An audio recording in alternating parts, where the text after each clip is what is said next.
Mr. James Murphy is under my care for pancreatic cancer. His disease is terminal. He has a life expectancy of 12 months or less. The cancer has spread to my liver, and I am now in the process of dying from liver failure. This motel room, or another like it, will probably be the place Jeremy Murphy will die. That's the best case scenario. If his money runs out, he'll be back out on the street, waiting for his cancer to kill him. I got sick. The person I was staying with couldn't handle watching me get sick, so I was asked to leave, or pretty much asked to leave. A former caregiver with in-home support services, Jamie's now homeless and in need of some of that same assistance he once provided. Problem is, there are no hospice or palliative care centers for the homeless, so he's taken refuge in a Motel 6 to die with dignity. For people that really don't understand what hospice care is, why can't homeless people have hospice care? If you or I are dying, we have the option of having hospice in our home. What that means is there's a hospice team that comes in at least once a week, and there's always a family member or friend who gets designated as the caregiver. Well, homeless people don't have that, and trying to deliver that level of care on the street, first of all, I mean, that's almost impossible, but secondly, if they're going to help you ease the pain, that involves medication. Oh, I'm frightened.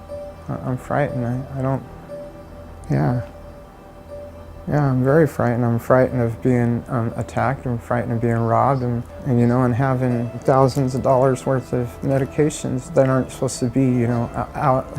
I'm going to be carrying on it. Yeah, so yeah, I'm scared. I can't be in this situation. In 2016, the latest year the numbers were available, at least 14 homeless people found dead on the streets of Sacramento passed away from a terminal illness, which is why Dr. Von Friedrichs Fitzwater founded Joshua's House, a nonprofit facility that will allow the homeless to die in a safe and comfortable place. We have people with advanced cancer and heart disease and diabetes who are dying on the street, and that just, when I learned that, I was shocked. Von Friedrichs Fitzwater, a retired professor of the UC Davis School of Medicine, lost her grandson, Joshua, to a drug overdose while he was living on the streets in Omaha.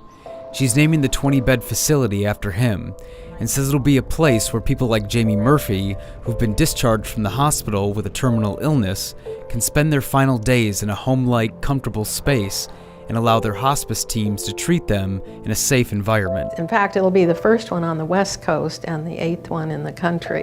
So there's nothing like this in California? Nothing. We know the hospitals are telling me we're going to be full the first week, which tells you the extent of the problem, but it'll be a start.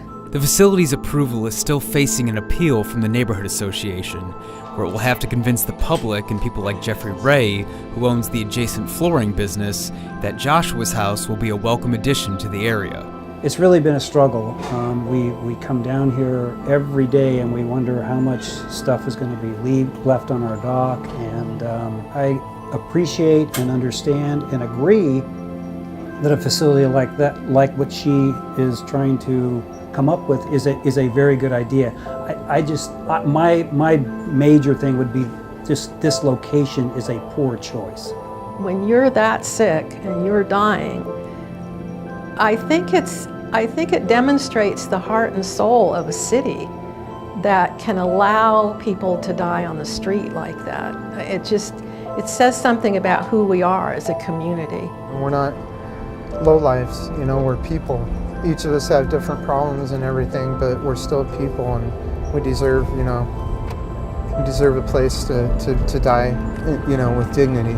Joshua's House isn't slated to open until the fall of 2018, about a year from Jamie's 12-month prognosis given to him last November. For now, he's waiting for death in his motel room. Yeah, I don't know where I'm going to go, or who's going to help, and then wherever I'm placed at, wherever I'm at, and then I guess that's where I'm supposed to be, and if that means I die on the street or I die in a facility, or just it's pretty much whatever God's will is for me. I need help. I need help.